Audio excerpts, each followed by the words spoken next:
And so now that I'm looking at y equals mx plus b, I know that the b represents my y-intercept. So here, my b is -5, my y-intercept is -5. Now that I have correctly identified my y-intercept of f of x and my y-intercept of h of x, I'm going to go back to where it said the difference, and it tells me to subtract. It says f of x minus h of x.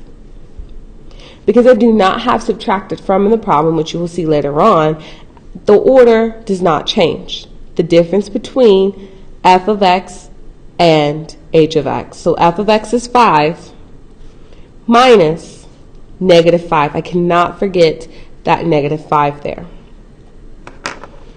And because I have two negatives, they give me a positive, and so now I know the difference between both intercepts, 5 plus 5 is 10.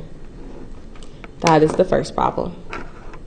Now we're going to move on to the second problem. I'm going to slide this up just a little bit so you can see it. You can also start to see the third problem.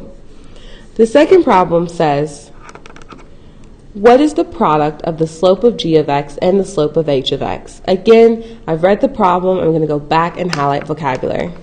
I'm going to highlight the word product because I know that product means multiply. So it's going to want me to multiply. And I need to figure out what am I comparing, which will be the slope of g of x and the slope of h of x.